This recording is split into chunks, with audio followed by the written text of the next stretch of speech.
Welcome to One Book, One Coffee, where we dive deep into extraordinary books with the warmth of a good conversation over your favorite brew. Today, we're exploring The Stranger by Albert Camus. The fact that you're here, choosing to explore this book, speaks volumes about you. While others might be scrolling endlessly or glued to the latest binge-worthy series, you're investing your time in understanding a profound piece of literature. And that's remarkable. Stranger is an extraordinary exploration of existentialism and absurdism, themes that resonate with anyone who's ever questioned the why behind our daily existence. This book's matter-of-fact narrative and its exploration of indifference and detachment make it a thought-provoking read. It's been recommended by notable figures and thinkers who appreciate its deep philosophical questions. Even if they haven't all publicly endorsed it, its impact is undeniable in intellectual circles. Albert Camus, a philosopher and writer born in Algeria, crafted this novel in the context of his own experiences with colonialism and existential thought. His life was marked by the struggle against an indifferent universe, and his work reflects a constant search for meaning. Camus's unique views on absurdism were shaped by the challenges he faced, including his battle with tuberculosis and his involvement in the French resistance during World War II. Now, a quick note before we dive in. This is a detailed chapter-by-chapter walkthrough, so it's going to be a longer session. Take your time with it. There's no rush. If you need to step away, save this video to your watch later or forward the link to yourself on WhatsApp so you can pick up right where you left off. So grab your coffee, settle in, and let's walk through this book together, chapter by chapter, idea by idea. Let's begin. Confronting the absurdity of life. Albert Camus, born in Algeria in 1913, faced the challenges of colonialism and personal health struggles, which deeply influenced his philosophical inquiries into absurdism and existentialism. His involvement with the French resistance and his exploration of human detachment laid the foundation for his seminal works, including The Stranger. Picture this. You're sitting in a cafe, watching people hurry past the window, each lost in their own urgent dramas, when suddenly your phone buzzes with news that changes everything. That's essentially how Albert Camus opens The Stranger, but with a twist that immediately unsettles us. Our protagonist, Marceau, receives a telegram informing him that his mother has died, and his response is so matter-of-fact, so emotionally flat, that it feels almost alien to our expectations of human grief. Mother died today, or maybe yesterday, I don't know. These opening lines have haunted readers for decades, not because they're particularly poetic, but because they reveal something profoundly disturbing about how we sometimes navigate loss. Now, think about this for a moment.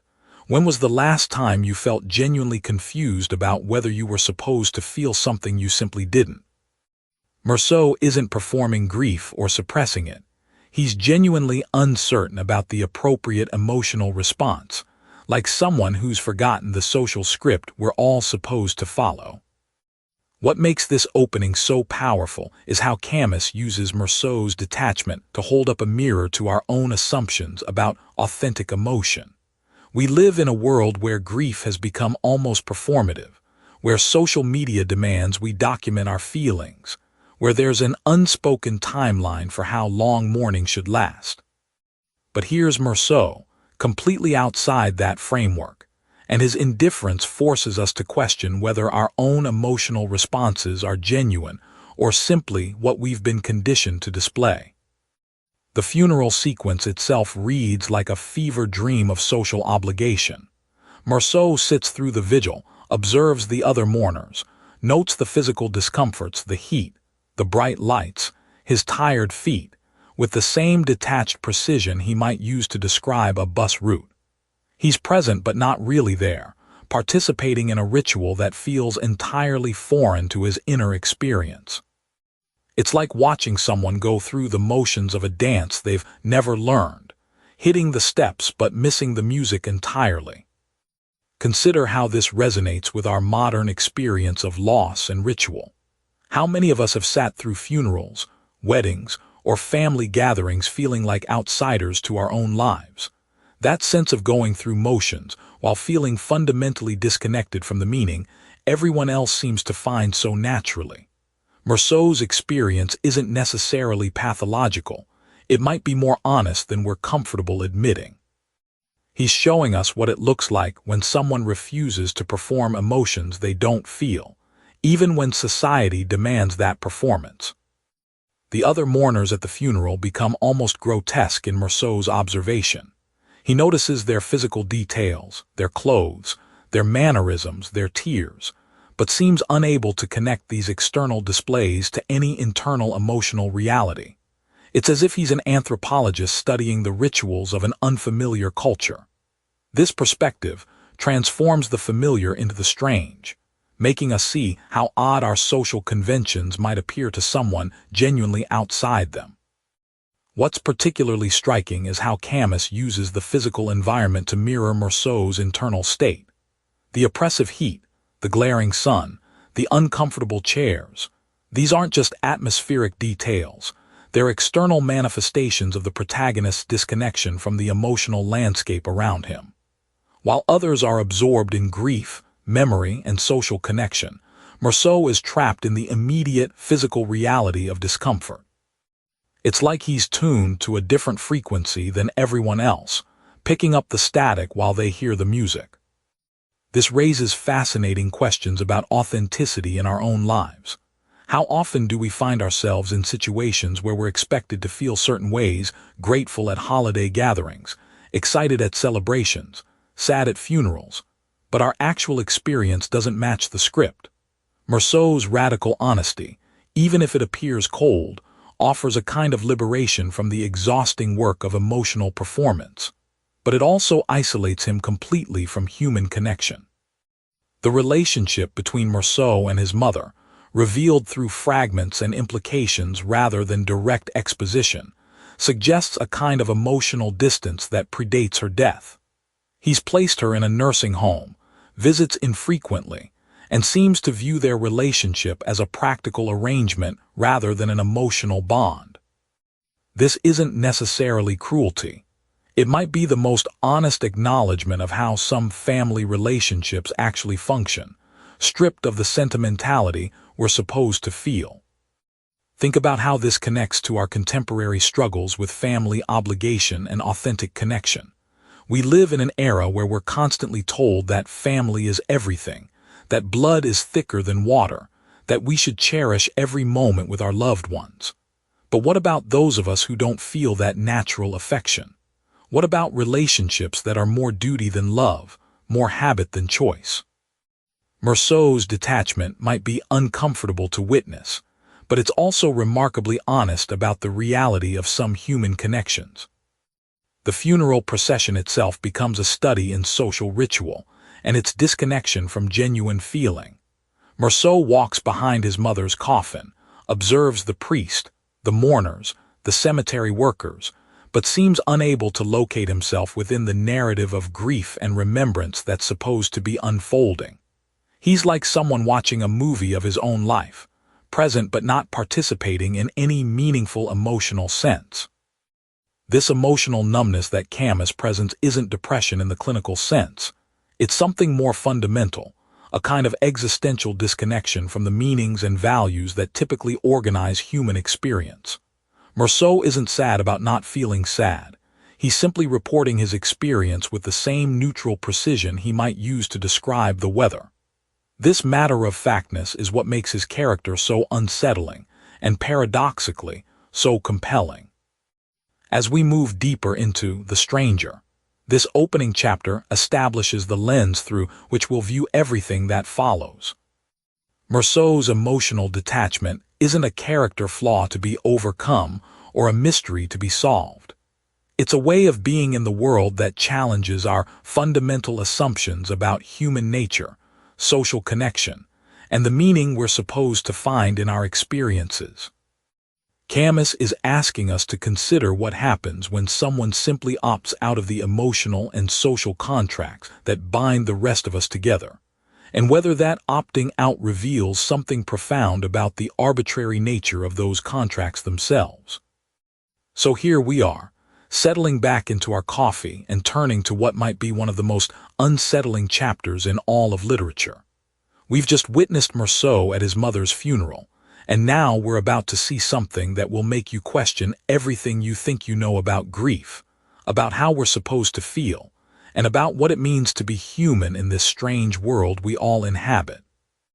Picture this: it's the day after burying your mother. What would you be doing? Most of us would probably still be in that fog of grief, maybe sitting quietly, looking through old photographs, or having those heavy conversations with family members about memories and what comes next. We'd be expected to be somber, reflective, perhaps even a little lost. But Meursault? Well, Meursault goes swimming. And not just swimming alone, mind you. He meets Marie Cardona, a former typist from his office, and they spend the day together at the beach. They laugh, they play, they flirt. By evening, they're back at his apartment and Marie stays the night. Now think about this for a moment. How does this make you feel as a reader? Are you shocked? Disturbed? Or maybe, if you're being really honest with yourself, a little envious of his freedom from social expectations? Camus is doing something brilliant here. Something that cuts right to the heart of how we perform our emotions rather than simply feeling them. We live in a world where grief has a schedule, where there are proper ways to mourn and improper ways to move forward. Social media has only intensified this. We post black and white photos when someone dies. We share memories for exactly the right amount of time. And we definitely don't post vacation photos or happy moments too soon after a loss. Because what would people think? But here's Meursault, completely oblivious to these unwritten rules, or perhaps more accurately, completely indifferent to them. When Marie asks him if he wants to marry her, he says he supposes he doesn't mind, that it doesn't matter to him one way or the other.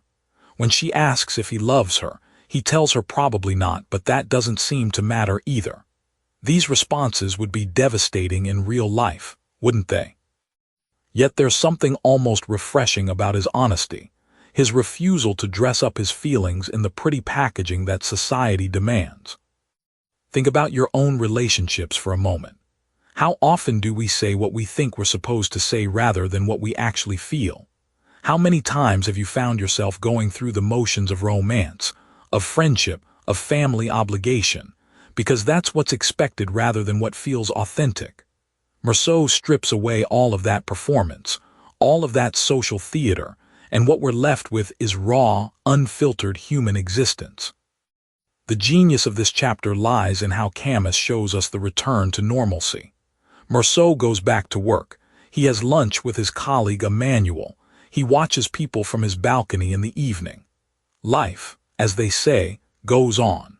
But there's something almost mechanical about how he describes these activities, as if he's observing his own life from a distance rather than fully participating in it. It's like watching someone sleepwalk through their own existence, and yet he seems more awake to the actual sensory experience of living than most of us ever are.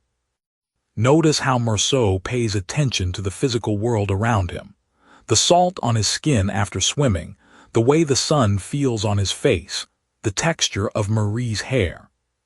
He's incredibly present to immediate sensory experience while being completely detached from emotional and social meaning.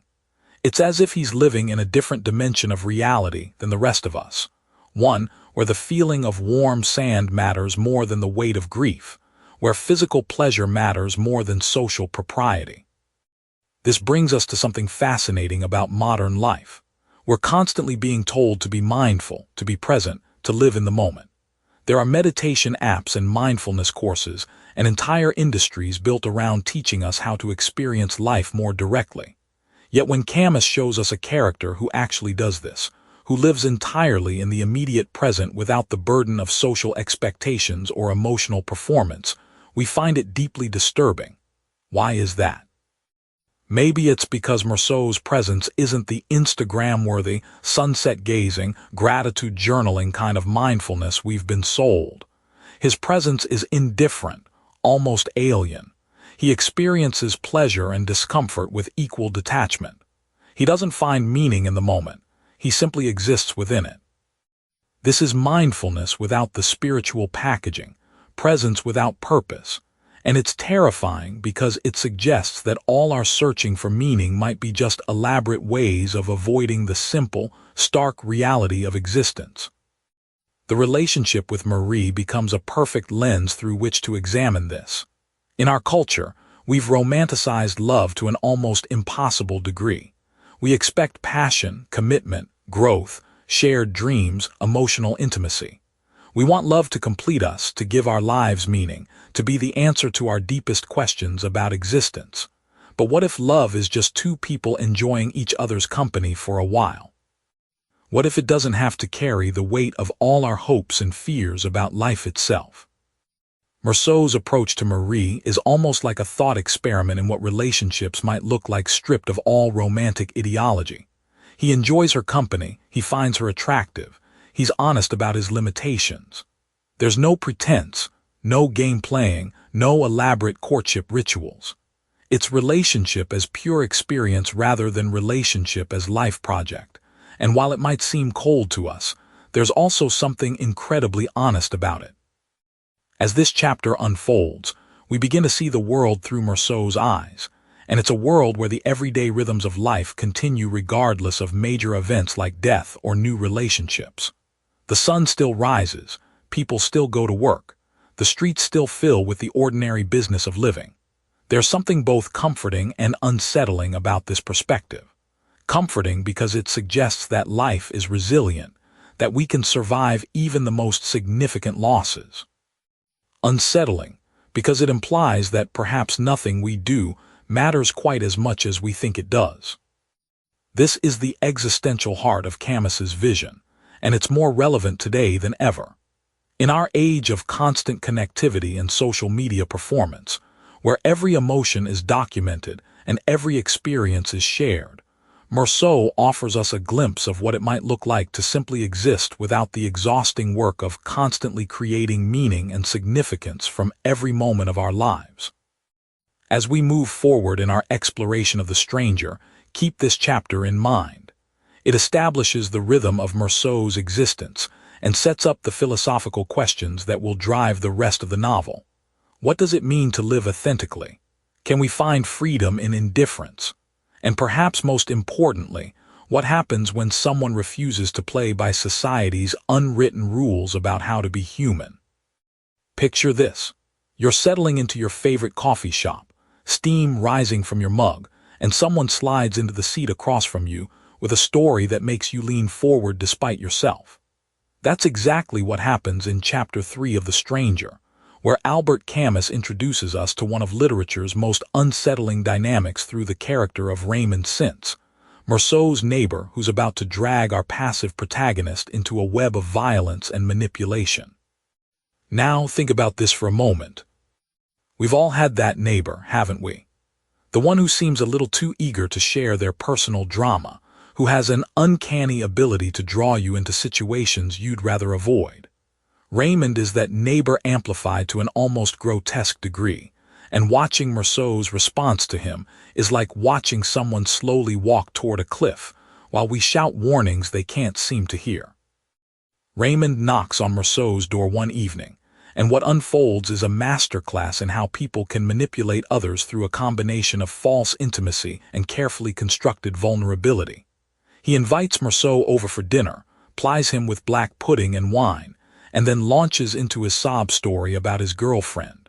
But here's where Camus reveals his genius. Raymond's story isn't really about seeking advice or comfort. It's about recruiting an accomplice.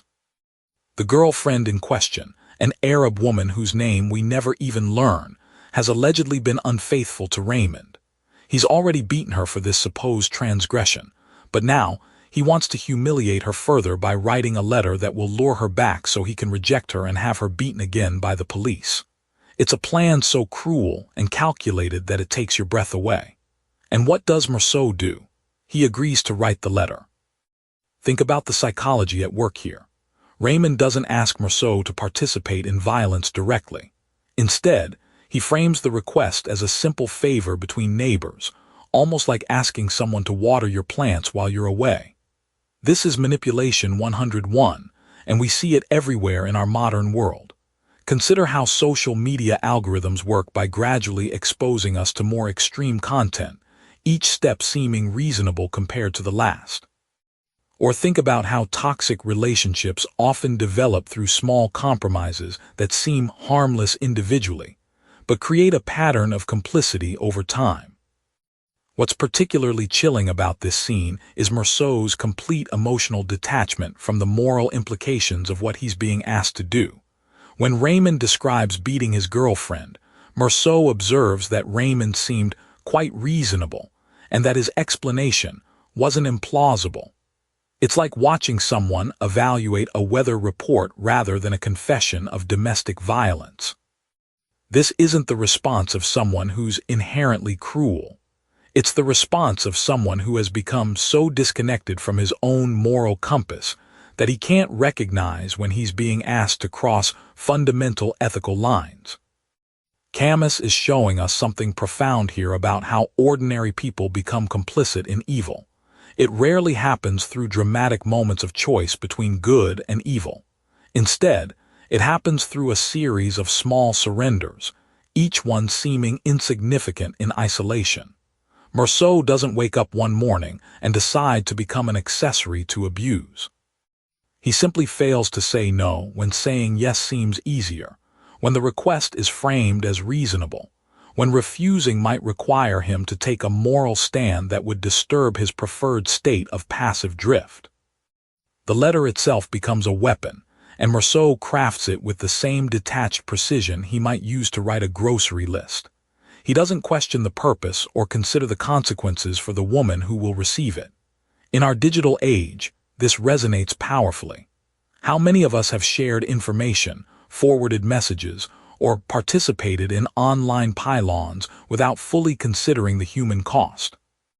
The distance between typing words on a screen and the real-world impact of those words can create the same kind of moral blindness that Meursault exhibits. But here's where the story gets even more complex. After writing the letter, Meursault finds himself oddly satisfied with Raymond's approval. There's something deeply human about this need for validation, even when it comes from someone we might not respect. It's like the way people sometimes find themselves laughing at cruel jokes in group settings, not because they find cruelty funny, but because the social dynamics of the moment make agreement feel safer than dissent. Raymond's character serves as a dark mirror to certain aspects of masculinity that were prevalent in Camus' time and, unfortunately, persist today. He's the kind of man who views relationships as power struggles to be won rather than human connections to be nurtured. His casual violence toward women, his need to dominate and humiliate, his ability to present his cruelty as justified self-defense. These are patterns we recognize from contemporary discussions about toxic masculinity and intimate partner violence. What makes this chapter particularly unsettling is how Raymond's manipulation works precisely, because Meursault lacks the emotional engagement to resist it. In a strange way, Meursault's famous indifference, which might seem like a form of philosophical detachment, actually makes him more susceptible to being used by people with stronger wills and clearer agendas. It's a paradox that Camus explores throughout the novel. Sometimes caring about nothing makes you vulnerable to people who care about the wrong things. The dinner scene also reveals something important about class and social dynamics in colonial Algeria. Raymond represents a certain type of working-class French settler, someone who has enough social power to abuse Arab women with impunity, but not enough education or sophistication to question his own actions. Meursault, with his clerical job and slightly higher social status, becomes an unwitting legitimizer of Raymond's behavior simply by not objecting to it. As this chapter closes, we can feel the machinery of fate beginning to turn. The letter has been written, the trap has been set, and Meursault has taken his first real step away from innocent passivity toward active complicity. It's a reminder that in life, as in literature, our smallest choices often have the largest consequences, and that the decision to remain uninvolved is itself a form of involvement. This brings us to the edge of deeper waters, where Marceau's detachment will soon collide with the violent realities that Raymond has introduced into his previously quiet existence, setting the stage for the confrontations that will ultimately define both their fates. You know how sometimes a single moment can completely unravel everything you thought you knew about yourself? How one seemingly ordinary afternoon can become the pivot point that divides your entire life into before and after? Well, pour yourself another cup of coffee, because we're about to dive into one of the most psychologically intense and morally complex scenes in all of modern literature. This is where Marceau's story takes its most shocking turn, and where Camus forces us to confront some deeply uncomfortable truths about human nature, responsibility, and the stories we tell ourselves about why we do what we do. Picture this. It's a blazing hot Sunday afternoon in Algiers, the kind of heat that makes the air shimmer and dance, where every breath feels thick and oppressive. Marceau finds himself at the beach with his friend Raymond and Raymond's friend Masson. Now, remember Raymond from our previous conversations. He's that volatile neighbor who's been having trouble with his Arab girlfriend and her brother. Well, those chickens are about to come home to roost in the most dramatic way possible. The three men are walking along the beach when they encounter two Arabs, one of whom is the brother of Raymond's ex-girlfriend. Think about how this sets up the entire dynamic. This isn't some random encounter. There's history here, tension that's been building like pressure in a kettle. The confrontation that follows is brief but violent. Raymond gets cut with a knife, and after some medical attention, he's ready for revenge. He wants to go back and settle the score, and here's where things get really interesting from a psychological perspective. Marceau, in a moment that seems almost protective, convinces Raymond to give him his gun. "If the other one moves, or if he draws his knife, I'll let him have it," Marceau says. But then he tells Raymond to stay behind. Now think about this for a moment. What's really happening here? Is Marceau being the voice of reason, trying to prevent further violence? Or is there something else at work, something darker and more complex brewing beneath the surface of his seemingly rational exterior? Here's where Camus's genius really shines through, because what happens next defies every conventional narrative we expect from literature. Marceau returns to the beach alone, ostensibly for an innocent walk. The sun is absolutely merciless. Camus describes it as pressing down on him, the heat becoming almost a physical antagonist in the story.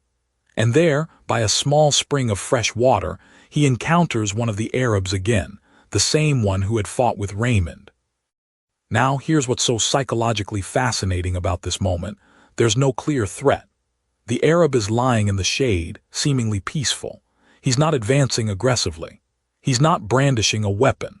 But when he shifts slightly and the sun catches the blade of his knife, sending a flash of light directly into Marceau's eyes, something inside our protagonist snaps.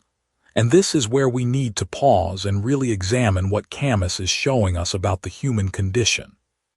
Marceau fires the gun. Once, the Arab falls, and then, and this is crucial, he fires 4 more times into the motionless body, 4 deliberate shots into someone who is already dead. When readers first encounter this scene, the natural reaction is to search for a rational explanation. Was it self-defense? Was Marceau protecting Raymond's honor? Was he temporarily insane from the heat? But Camus refuses to give us that comfort. Instead, he presents us with something far more unsettling, an act that seems to emerge from the very fabric of existence itself, from the oppressive weight of the sun and the meaningless collision of circumstances. Think about how this reflects our modern world, where we're constantly trying to find rational explanations for irrational acts. Every time there's a mass shooting, a road rage incident, or an act of seemingly senseless violence, we scramble to construct narratives that make sense of the senseless. We look for mental illness, childhood trauma, ideological motivation, anything that can help us maintain the illusion that violence always has comprehensible roots. But what if sometimes it doesn't? What if sometimes people do terrible things simply because the universe is indifferent and circumstances align in horrific ways? This is where Camus's philosophy of the absurd becomes viscerally real. The absurd isn't just an intellectual concept. It's the lived experience of finding yourself in situations where rational thought breaks down, where the gap between cause and effect becomes a chasm you can't bridge with logic. Meursault's act isn't heroic or villainous in any traditional sense. It's something far more disturbing. It's human in the most uncomfortable way possible. Consider how this scene functions as a mirror for our own capacity for inexplicable behavior. How many times have you done something and then immediately thought, "Why did I do that?" Maybe it was snapping at a loved one after a stressful day, or making a purchase you couldn't afford, or saying something cruel in a moment of anger. Obviously, these aren't equivalent to murder, but they share that quality of seeming to emerge from somewhere beyond our rational control. They remind us that we're not the masters of our own actions in the way we like to believe. What makes this scene so powerful is how Camus refuses to romanticize or demonize what happens. There's no dramatic music, no heroic pose, no clear moral framework to guide our interpretation. It's just a man, a gun, the blazing sun, and a moment that changes everything. The simplicity of the prose makes it even more shocking. Camus describes the murder with the same matter-of-fact tone that Meursault uses to describe eating lunch or watching a movie. And here's what's really haunting about this moment. It forces us to confront the possibility that we might be more like Meursault than we want to admit. Not in terms of being capable of murder, but in terms of being creatures whose actions don't always align with our self-image, whose behavior can't always be explained by the neat stories we tell about ourselves. In a world where we're constantly curating our online personas and crafting narratives about our motivations and values, Camus reminds us that sometimes we act first and understand later, if we understand at all. As we move forward in Meursault's story, this beach incident becomes the lens through which everything else is viewed. His trial, his relationship with society, his ultimate confrontation with mortality. But more than that, it becomes Camus's challenge to us as readers and as human beings to acknowledge the absurd dimensions of our own existence, to recognize that meaning isn't always available, and that sometimes the most honest response to life's inexplicable moments is simply to say, "I don't know why this happened, but it did." And in that acknowledgement, perhaps, lies a kind of terrible freedom. Welcome back to One Book, One Coffee. I hope you've got your favorite mug in hand because we're diving into one of the most psychologically intense chapters of The Stranger. If you've been following along, you'll remember that Meursault just pulled the trigger on that blazing hot beach, and now we're about to witness something that might be even more unsettling than the murder itself. The complete unraveling of what we thought we knew about justice, truth, and human nature. Picture this. You're sitting in a cafe and someone walks in drenched from head to toe. You don't need them to tell you it's raining outside. The consequences speak for themselves. That's exactly where we find ourselves with Meursault. The beach incident isn't just behind him. It's about to reshape everything that comes next in ways that will make you question not just his story, but how our entire legal system operates. The immediate aftermath of the shooting reveals something fascinating about Meursault's character that we've been building toward this entire time. While most people in his situation would be panicking, crafting alibis, or at least showing some recognition of the gravity of what just happened, Meursault remains almost eerily detached. It's like watching someone observe their own life through a window present, but somehow not fully there. Have you ever had one of those moments where something significant happens, but you feel like you're watching it happen to someone else? That's Meursault's entire existence, and it's about to collide headfirst with a system that demands emotional responses he simply doesn't possess. Now, think about this for a moment. In our modern world, we're constantly told to show remorse when we've done wrong.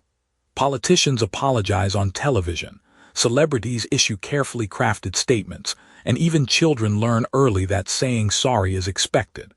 But what happens when someone genuinely doesn't feel what society expects them to feel? Camus is setting us up for one of literature's most brutal examinations of authenticity versus social performance. The legal machinery begins to turn, and here's where things get really interesting. The French colonial justice system that Meursault finds himself caught in operates on certain assumptions about human nature, that people kill for reasons, that they feel guilt, that they can be rehabilitated or punished in meaningful ways. But Meursault is like trying to fit a square peg into a round hole. The system literally doesn't know what to do with someone who refuses to play by the emotional rules of society.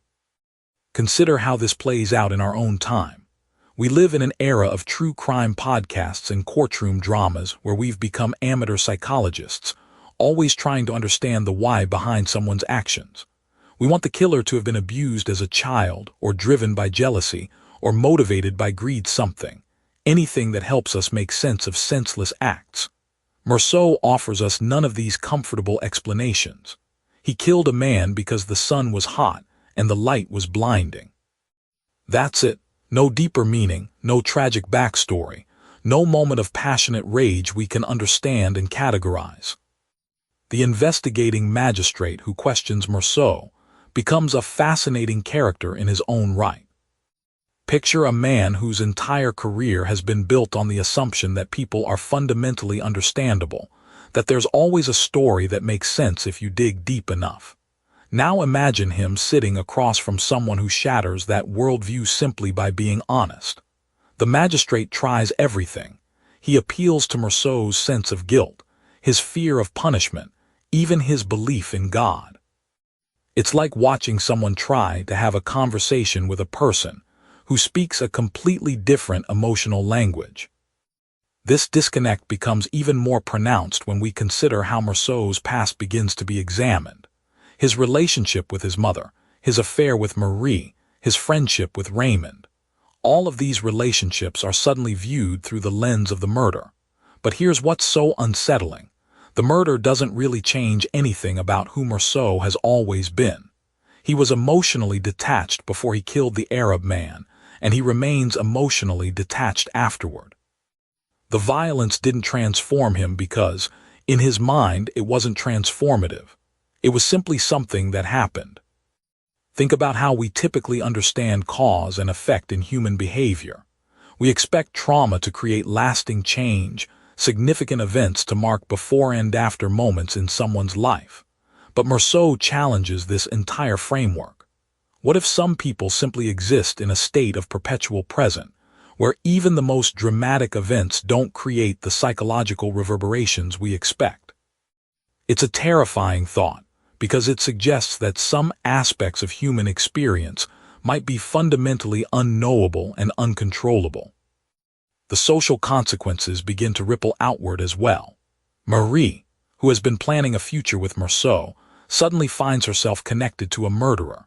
His neighbors, his coworkers, everyone who knew him in his mundane daily life must now reconcile the quiet office worker they knew with someone capable of killing.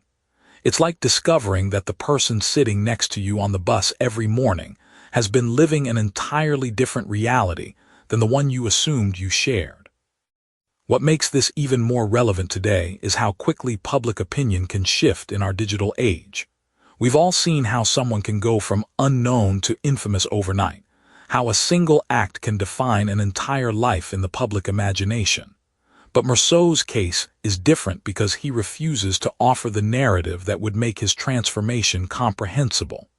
He won't play the role of the repentant criminal or the defiant rebel. He simply continues to exist as he always has, creating a vacuum where society expects meaning to be. The legal process itself becomes a kind of theater where everyone except Meursault knows their role. The lawyers, the judge, the witnesses, they all understand that they're participating in a ritual designed to restore moral order to a world disrupted by violence.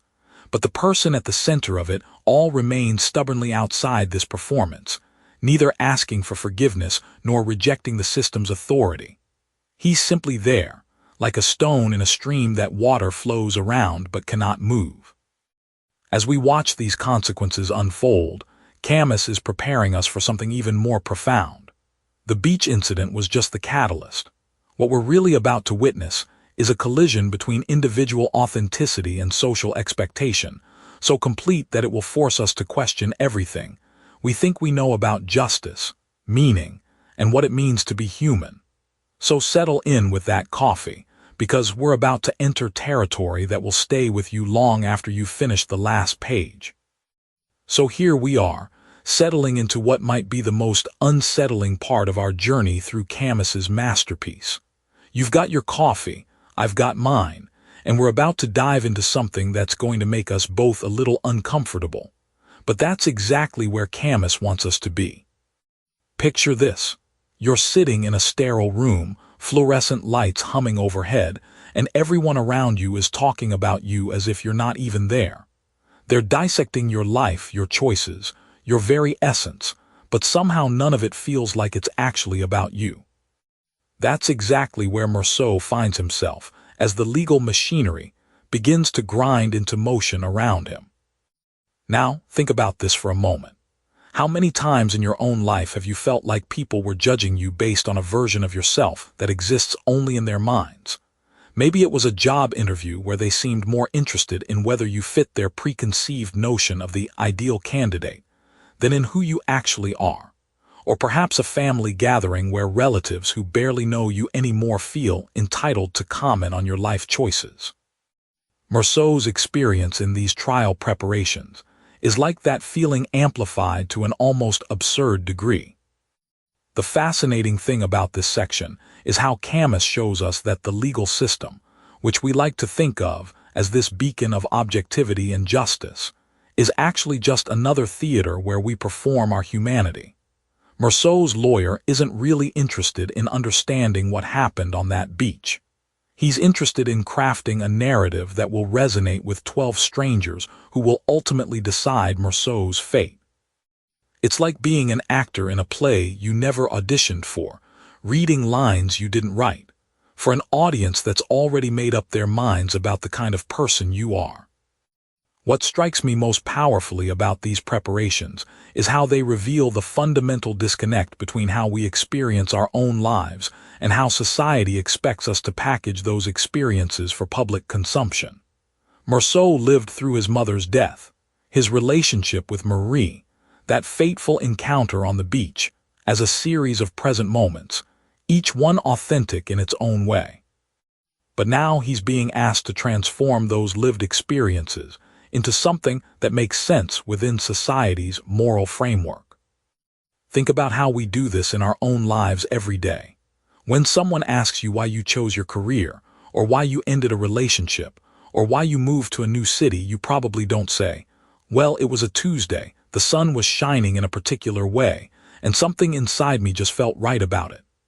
No, you craft a story that sounds reasonable, that has clear cause and effect, that demonstrates you're a rational person making thoughtful decisions. But how often do our real motivations actually work that way? Meursault's lawyer keeps trying to get him to express remorse, to show emotion, to demonstrate that he understands the gravity of what he's done. But here's the thing that makes this so brilliantly uncomfortable. Meursault isn't being stubborn or defiant. He's simply refusing to perform emotions he doesn't genuinely feel. In a world where we're constantly expected to manage our image, to say the right things at the right times, to perform appropriate levels of grief or joy or regret, Meursault's honesty feels almost revolutionary. I'm reminded of a story a friend told me about attending a funeral where she felt pressured to cry, even though she hadn't been close to the deceased. She found herself watching other mourners, trying to match their level of visible grief, worried that her dry eyes would be interpreted as callousness rather than simply honest emotion. That's the kind of social performance that Meursault refuses to engage in, and it terrifies everyone around him. The prosecution, meanwhile, is busy constructing their own narrative, one where Meursault's behavior at his mother's funeral becomes evidence of his moral bankruptcy. They're not interested in the complexity of grief, the way it manifests differently for different people, or the possibility that someone might love their mother deeply while still feeling relief at her death after years of decline. They need a villain for their story, and Marceau's refusal to perform conventional grief makes him perfect for the role. Now, consider how this plays out in our modern world of social media, where every response to tragedy or celebration is scrutinized for its appropriateness. How many times have you seen someone criticized for not posting about a current event, or for posting the wrong kind of response? We've created a culture where silence is interpreted as complicity, where the failure to perform the correct emotional response publicly is seen as a moral failing. Marceau's trial preparation is like a preview of our current moment, where authenticity and social expectation are constantly at odds. What's particularly brilliant about Camus's writing here is how he shows us that both sides of the legal system are engaged in the same kind of storytelling. The defense wants to paint Marceau as a good man who made a terrible mistake in a moment of confusion. The prosecution wants to present him as a cold-blooded killer whose callous behavior reveals his true nature. Neither version captures the full complexity of who Marceau actually is, because that complexity doesn't fit neatly into the binary thinking that our justice system requires. This reminds me of how we consume news today, always looking for the simple narrative, the clear villain and hero, the easy moral lesson. But real life is messier than that. Real people are messier than that.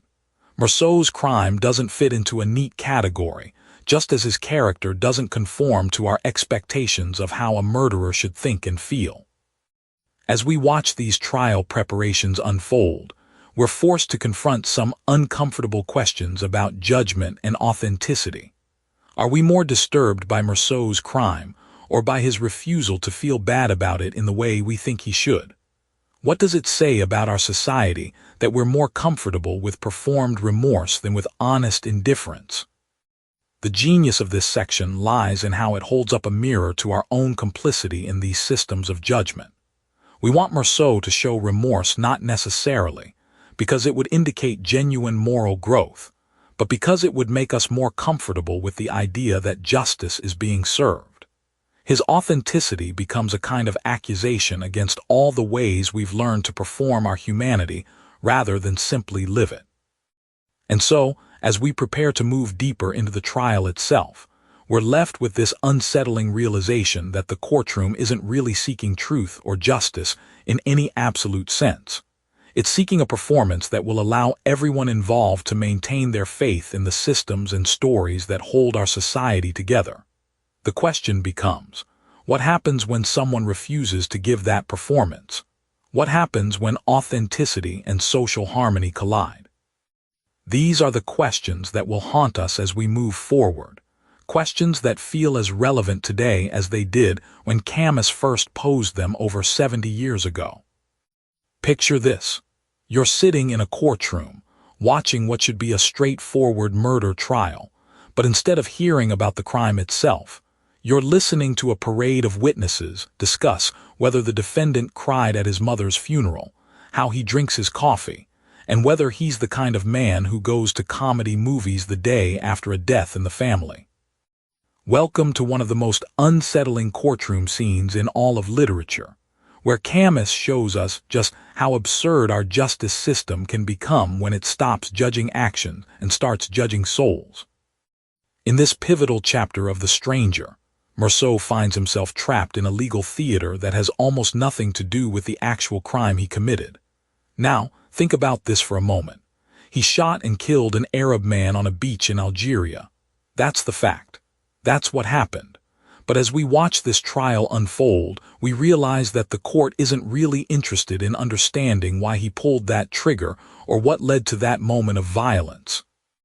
Instead, they're conducting what amounts to a character assassination, turning Marceau's entire personality into evidence against him. The prosecutor doesn't spend much time on the actual shooting. Instead, he parades witness after witness to the stand to paint a picture of Marceau as a cold, unfeeling monster. The director of the nursing home where Marceau's mother died testifies about how the defendant didn't want to see his mother's body, how he didn't cry at the funeral, how he smoked cigarettes and drank coffee during the wake. The caretaker describes how Marceau seemed detached, almost bored by the whole proceedings.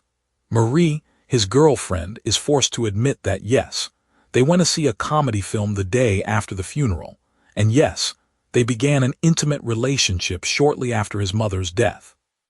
What's so deeply disturbing about all this is how familiar it feels, even today. Think about our modern media trials, where we dissect every facial expression, every social media post, every personal choice a defendant has made. We've all seen cases where the narrative shifts from "what did they do" to "what kind of person are they?" Remember how often we hear about a defendant's character witnesses, their community involvement, their family background, as if being a good neighbor somehow makes you less capable of crime, or being antisocial makes you more guilty. Camus is showing us something profound here about how society judges us. We want our criminals to fit neat categories. We want them to be obviously evil, to show remorse in ways we recognize, to perform grief and regret according to our social scripts. But Meursault refuses to perform. He won't pretend to feel what he doesn't feel. He won't manufacture tears for the court's satisfaction. And this authenticity, this refusal to play the game, becomes more damning than the actual murder. The absurdity reaches its peak when the prosecutor essentially argues that Meursault killed his mother. Not literally, of course, but morally. He suggests that anyone who could be so cold at his mother's funeral is capable of any crime. The logic is twisted but seductive. If you can't love your mother properly, if you can't grieve correctly, then you're fundamentally broken, fundamentally dangerous. The prosecutor is asking the jury to convict Meursault not for what he did on that beach, but for who he is as a person. Now, consider how this plays out in our own lives in society. How often do we judge people based on their emotional responses rather than their actual actions? Think about job interviews where we're assessed on our enthusiasm and social skills rather than our competence. Think about how we evaluate politicians based on whether they seem relatable rather than their policies. Think about how social media has turned us all into prosecutors and defense attorneys, constantly evaluating each other's character based on fragments of information, deciding who deserves sympathy and who deserves condemnation. What makes this chapter so powerful is how it exposes the gap between justice and social conformity. The court isn't interested in understanding Meursault's mental state when he fired those shots, the heat that overwhelmed him, the disorientation he felt, the way the sun seemed to press down on him like a physical weight. They're not interested in the complex circumstances that led to that moment. Instead, they want to know if he's one of us, if he shares our values, if he grieves the way we grieve and loves the way we love. The defense attorney, well-meaning but ultimately ineffective, tries to play the game by the court's rules. He attempts to present character witnesses, to show that Meursault isn't really the monster the prosecutor describes. But this strategy backfires because it accepts the court's premise that character is what's on trial. By trying to prove that Meursault is a good person, the defense inadvertently confirms that being a good person is what matters, not understanding the specific circumstances of the crime. This is where Camus's philosophy of the absurd becomes most clear. The absurd isn't just about the meaninglessness of existence. It's about the disconnect between what we expect from life and what life actually gives us. We expect justice systems to be rational, to focus on facts, to seek truth. Instead, we get theater, performance, a system more concerned with maintaining social order than with understanding reality. We expect that being honest and authentic will be valued, but instead, Meursault's honesty becomes a weapon against him. The tragedy of this trial is that it reveals how society punishes those who refuse to pretend. Meursault's crime isn't just murder, it's the crime of being authentic in a world that demands performance. He won't fake grief he doesn't feel, won't claim love he doesn't experience, won't perform remorse according to social expectations. And for this authenticity, for this refusal to be anything other than what he is, society decides he must die. As we watch this judicial farce unfold, we're forced to confront uncomfortable questions about our own assumptions. How often do we judge people based on their emotional performances rather than their actual character? How often do we mistake social conformity for morality? How often do we punish honesty and reward deception, as long as the deception makes us feel more comfortable? The courtroom becomes a mirror, reflecting not just Meursault's alienation, but our own participation in systems that value appearance over reality, performance over truth. And as we move toward the inevitable verdict, we begin to understand that this trial was never really about justice at all. It was about society's need to eliminate those who remind us of the absurdity of our own moral certainties. So here we are, settling into what might be the most unsettling cup of coffee we've shared together, because we're about to witness something that'll make your stomach turn and your mind race. We've been following Meursault through his bizarre trial, watching as the courtroom transformed from a place of justice into something resembling a theater of the absurd. Now, as we reach the verdict in Camus's masterpiece, we're about to see how society deals with someone who simply refuses to play by the unwritten rules of human emotion and social performance. Picture this moment, if you will. You're sitting in that stifling Algerian courtroom, the air thick with anticipation and the weight of judgment. Meursault sits there, almost detached from his own fate, while an entire room full of people prepares to decide whether he lives or dies. But here's the thing that'll blow your mind. They're not really judging him for killing a man on a beach. No, they're judging him for something far more threatening to their worldview, his refusal to grieve properly for his mother. Now, think about this for a moment. How many times in your own life have you felt the pressure to perform emotions you didn't quite feel? Maybe at a funeral where you were expected to cry, but the tears just wouldn't come. Or at a celebration where everyone expected joy, but you felt hollow inside. Meursault's crime, in the eyes of society, isn't murder, it's emotional honesty in a world that demands emotional theater. The prosecutor, in his final argument, doesn't focus on the mechanics of the killing. Instead, he paints Meursault as a monster because he didn't weep at his mother's funeral, because he went to see a comedy film the next day, because he started a relationship shortly after. The prosecutor declares that Meursault has no soul, that he's never shown any remorse, never displayed any human feeling. But here's where Camus is being absolutely brilliant. He's showing us how society punishes authenticity when it doesn't conform to expected patterns. Think about our modern world for a second. We live in an age of performative grief on social media, where the depth of your loss is measured by the eloquence of your Facebook post or the filters you choose for your Instagram story. We've created elaborate rituals around how we're supposed to feel, and more importantly, how we're supposed to show those feelings. Meursault's refusal to participate in this emotional kabuki theater makes him dangerous to a society that depends on these shared performances to maintain its sense of order and meaning. The defense attorney tries a different approach, attempting to humanize Meursault by focusing on his relationship with his mother, trying to paint him as a dutiful son who simply expressed his love differently. But it's too late. The courtroom has already decided that Meursault's emotional honesty is a form of moral bankruptcy. They've made him into a symbol of everything that threatens their carefully constructed world of meaning and purpose.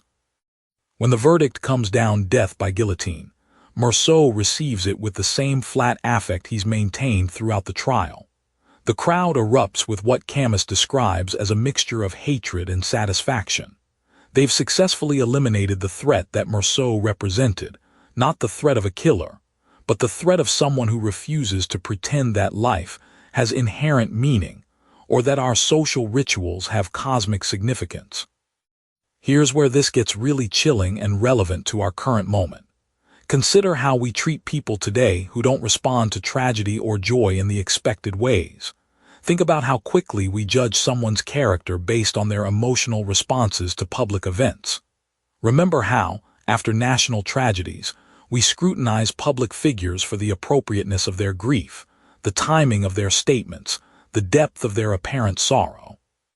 We've created a world where emotional authenticity is less important than emotional performance, and we punish those who refuse to perform. Meursault's verdict represents something deeper than legal justice. It represents society's need to eliminate those who expose the arbitrary nature of our moral and emotional conventions. He's like a child who points out that the emperor has no clothes, except instead of nakedness. He's pointing out the emptiness at the heart of our social contracts. His very existence suggests that maybe our rituals of grief, our performances of meaning, our elaborate justifications for why life matters, maybe all of it is just elaborate theater we've created to avoid confronting the fundamental absurdity of existence. The beauty and terror of this verdict scene is how it mirrors our own complicity in these systems of judgment. How many times have we looked at someone's reaction to loss or tragedy and thought, "That's not normal"? How often do we police each other's emotional responses, deciding who's grieving correctly, who's celebrating appropriately, who's responding to life's events in socially acceptable ways?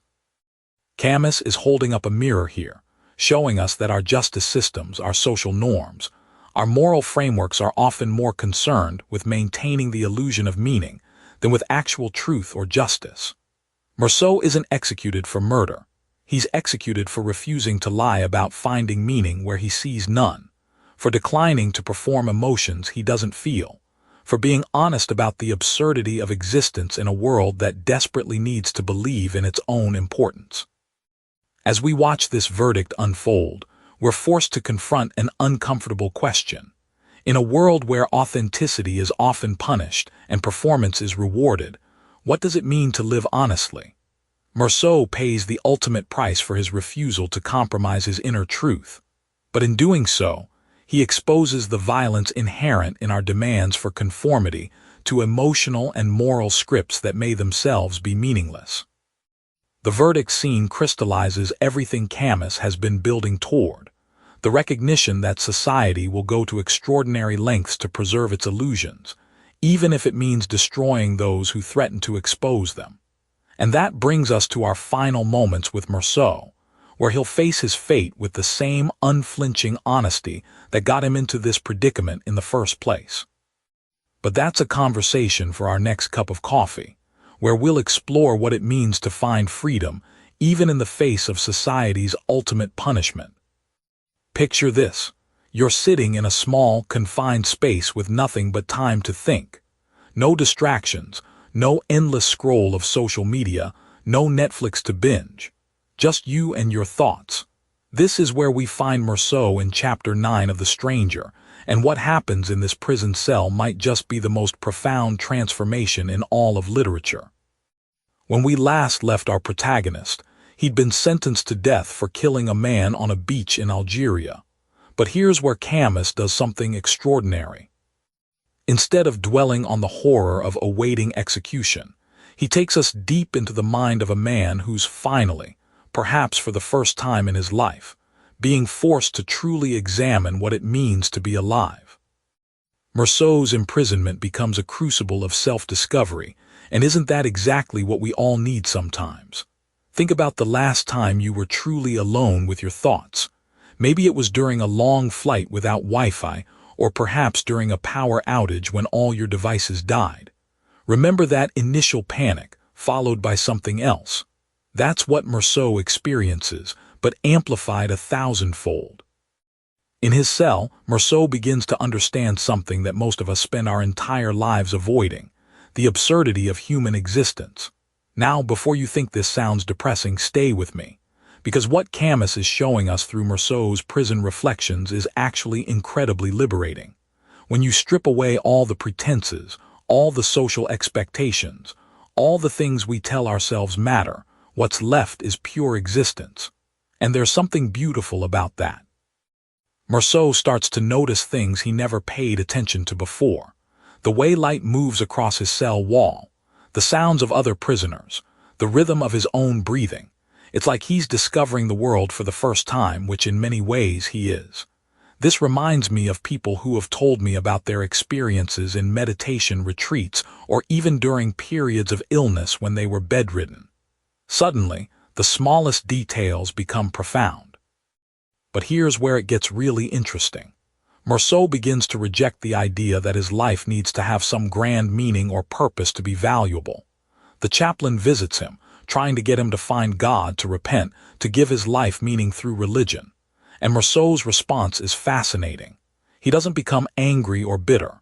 Instead, he simply refuses to pretend that life is anything other than what it is, a series of experiences that we live through, moment by moment. Now, think about this in terms of our modern world. How much of our anxiety comes from constantly trying to figure out our purpose? We're bombarded with messages about finding our passion, living our best life, making every moment count. Social media shows us curated versions of other people's seemingly meaningful existences. But what if, like Marceau, we could find peace in simply being present for our own experience, without needing it to add up to some cosmic significance? This isn't nihilism, though it might sound like it at first. What Camus is proposing through Marceau's prison revelations is something much more nuanced. It's the idea that once you accept the fundamental absurdity of existence, you're free to create your own values, your own meaning, your own way of being in the world. You're no longer constrained by what others think your life should look like or mean. Marceau's time in prison also reveals something crucial about human adaptability. Remember how he initially struggled with the loss of cigarettes and women, but gradually he adapts. He learns to live with less, to find small pleasures in simple things. This mirrors what psychologists tell us about hedonic adaptation, how humans are remarkably good at adjusting to new circumstances, even difficult ones. People who have been through major life changes, whether divorce, job loss, or serious illness, often describe a similar process of initially feeling overwhelmed, then gradually finding a new normal. The prison becomes a metaphor for the human condition itself. We're all, in a sense, confined by the circumstances of our existence. We didn't choose to be born, we don't control most of what happens to us, and we all face the same ultimate fate. But within those constraints, we have choices about how to respond, how to think, how to be. One of the most powerful moments in this chapter is when Marceau imagines what it would be like to live for years in a tree trunk, watching the sky and flying birds. It's a thought experiment that reveals how little we actually need to find contentment. How often do we tell ourselves we can't be happy until we have this job, that relationship, this amount of money? Marceau's prison meditation suggests that happiness, or at least peace, might be more accessible than we think. This connects to something we see in modern minimalism movements and mindfulness practices. People who deliberately reduce their possessions, who practice gratitude for simple things, often report greater life satisfaction. They've discovered what Marceau learns in his cell, that joy doesn't come from accumulating experiences or achievements, but from paying attention to what's actually happening right now. The chapter also explores the relationship between freedom and constraint. Paradoxically, it's only when Marceau is physically imprisoned that he begins to experience a kind of mental and spiritual freedom. He's no longer performing for society, no longer trying to meet anyone's expectations. He can simply be himself, whatever that means. This reminds me of artists who say they're most creative when working within strict limitations, or athletes who perform best under pressure. As we move toward the climax of the novel, Marceau's prison reflections prepare us for his final transformation. He's learning to see his life not as a series of failures or successes, but as a collection of moments that simply were. The warmth of the sun on his face at the beach, the taste of coffee with Marie, even the act of pulling the trigger, these aren't good or bad in some cosmic sense. They're just what happened.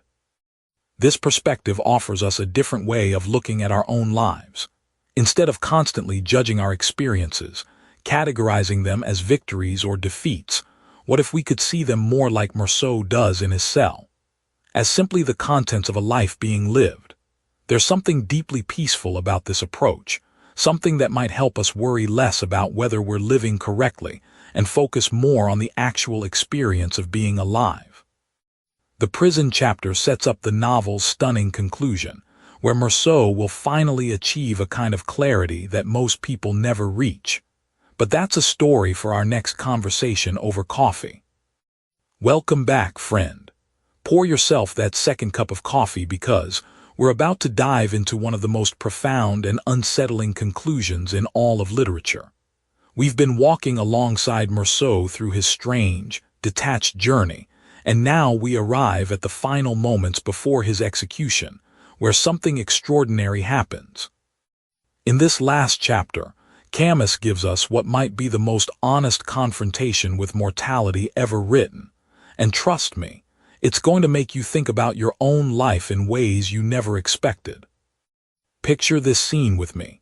Meursault is sitting in his prison cell, hours away from his execution, when the prison chaplain arrives uninvited. Now, you might think this is where our protagonist finds God, where he breaks down and pleads for forgiveness, where he suddenly discovers meaning in suffering. But this is Camus we're talking about, and he's about to turn every expectation on its head. The chaplain enters with all the confidence of someone who believes he holds the keys to salvation. He speaks to Meursault about God, about the afterlife, about repentance and redemption. And what does Meursault do? He explodes. For the first time in the entire novel, this man who has been emotionally flat, who couldn't even cry at his mother's funeral, erupts with passionate fury. But here's the beautiful paradox that Camus presents us with: his rage isn't directed at his fate, but at the very idea that his life needs external meaning to be worthwhile. Think about this for a moment. How often do we encounter people who insist that life must have some grand, cosmic purpose to be worth living? The chaplain represents this worldview, suggesting that without God, without an afterlife, without some greater plan, existence is meaningless. But Meursault's explosion reveals something revolutionary. He shouts that he's lived his life, he's going to die, and nothing the chaplain believes changes that fundamental reality. The sun will rise, people will love and lose and struggle and laugh, and none of it needs justification from above. This is where Camus delivers his knockout punch to what philosophers call nihilism. You see, many people think that if there's no God, no predetermined meaning, no cosmic purpose, then life is pointless and we should despair. But Meursault's revelation is the exact opposite. He realizes that the very absence of imposed meaning makes his life entirely his own. Every choice, every moment, every sensation becomes precious precisely because it's temporary and self-determined. Let me paint you a picture that might make this clearer. Imagine you're at a concert, maybe your favorite band is playing. Now, would that concert be less meaningful if you knew it wasn't part of some cosmic plan? Would the music move you less if you understood that when it ends, it simply ends, with no eternal echo in some heavenly amphitheater? Of course not. In fact, knowing that this moment is finite, that it exists only here and now, makes it infinitely more precious. That's what Meursault discovers about his entire existence. As Meursault sits in his cell after the chaplain leaves, something beautiful happens. He begins to remember his mother, really remember her, not as a burden or an obligation, but as a fellow human being who faced the same fundamental condition he now faces. He understands why she took a fiancé at the old folks' home, why she wanted to live fully even at the end. She, like him, chose to embrace life without needing it to be anything other than what it was. Now, think about how this applies to your own life. How much energy do you spend searching for some ultimate meaning, some final answer that will make everything make sense? Camus suggests that this search might be the very thing preventing you from actually living. It's like spending so much time looking for the perfect photograph of a sunset that you miss the actual sunset happening right in front of you. This brings us to what philosophers call the absurd, though Camus would probably laugh at me for using such academic language. The absurd isn't some cosmic joke or meaningless chaos. It's simply the gap between our human need for meaning and the universe's indifference to that need. Most people try to bridge this gap by creating gods or ideologies or grand narratives. But Meursault chooses a different path. He accepts the gap and finds freedom in that acceptance. Consider how liberating this might be in your daily life. That job you hate but feel obligated to keep because society says you should climb the ladder. That relationship you're forcing because you think you're supposed to be coupled. Those dreams you've abandoned because they don't fit someone else's definition of success. What if you could strip away all those external expectations and simply ask yourself what you actually want to experience while you're here? As dawn approaches and Meursault faces his final hours, he experiences something that can only be described as joy. Not happiness in the conventional sense, but a deep acceptance of existence on its own terms. He opens himself to what he calls the gentle indifference of the world, and in doing so, he finds a kind of peace that no amount of searching for meaning could have provided. This is perhaps the most radical idea in all of literature, that we can find profound contentment not by discovering some hidden purpose to existence, but by fully accepting existence without purpose. It's like finally exhaling after holding your breath for years, waiting for life to reveal its secret. The secret, it turns out, is that there is no secret, and that's perfectly fine. Meursault realizes that he's been happy, truly happy, in his strange, detached way. He's felt the sun on his skin, tasted salt water, made love, slept deeply, watched the world with clear eyes. He's lived simply and directly without the burden of having to justify that life to anyone or anything. And now, facing death, he wouldn't change any of it. As we close this remarkable journey with Meursault, Camus leaves us with an image that will haunt you long after you finish your coffee. Our protagonist hopes that on the day of his execution, there will be many spectators, and that they will greet him with cries of hate. Why? Because in their hatred, he sees a recognition of his radical choice to live and die on his own terms. Their anger confirms that he's touched something true and threatening about the human condition. So here's what I want you to carry with you as you go back into your day. You don't need permission to live fully. You don't need cosmic validation to find joy in small moments. You don't need eternal purpose to make your choices matter. The sun will shine, coffee will taste good, people will laugh and cry and love, and all of it is enough simply because it is. That's not nihilism, that's not despair. That's the most honest form of hope there is. In our next session, we'll explore how this philosophy of absurdism influenced generations of thinkers and artists. But for now, step outside, feel the air on your skin, and remember that you're alive, and that's the only meaning you need. In The Stranger, Albert Camus crafts a tale that is as haunting as it is thought-provoking, inviting readers to explore themes of absurdism, existentialism, and the human condition. At its core, the novel challenges us to confront the seemingly arbitrary nature of the world and our place within it. Through the story of Meursault, a man detached from societal norms and emotions, Camus illustrates a life ungoverned by conventional morality, prompting us to question the constructs of right and wrong. As we navigate Meursault's journey, we are compelled to reflect on our own beliefs and the essence of existence itself. Here are some key takeaways. 1. Embrace the absurd. Life often lacks inherent meaning, and acknowledging this can be liberating. Start by accepting uncertainties in daily life and find freedom in not having all the answers. 2. Live authentically. Like Meursault, strive to live life on your own terms. Be honest with yourself about what you want and feel, even if it bucks tradition. Start incredibly small, like choosing an activity you truly enjoy without fear of judgment. 3. Understand the power of indifference. Meursault's detachment highlights the potential strength in indifference. Apply this by not sweating the small stuff. Practice letting go of minor irritations. 4. Reflect on death to appreciate life. Awareness of mortality can intensify our appreciation for life. Take moments to reflect on what truly matters to you and prioritize those things. Be patient with yourself as you explore these thoughts. 5. Challenge societal norms. The novel invites us to question societal expectations. Begin by identifying one societal norm that doesn't resonate with you and explore it from a different perspective. Before you go, I'd love to hear from you. Drop a comment below with at least one idea from this book that stuck with you, one concept you're going to carry forward. It could be something that challenged your thinking, something you want to try, or even something you disagreed with. Your insight might be exactly what another listener needs to hear today. And if this summary gave you something valuable, a new perspective, a spark of motivation, or even just a peaceful hour with your coffee, share it with someone who might need it too.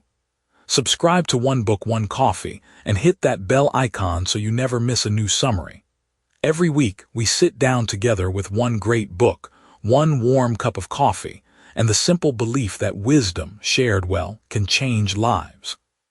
Until next time, keep reading, keep growing, and remember, every small step counts. See you at the next book.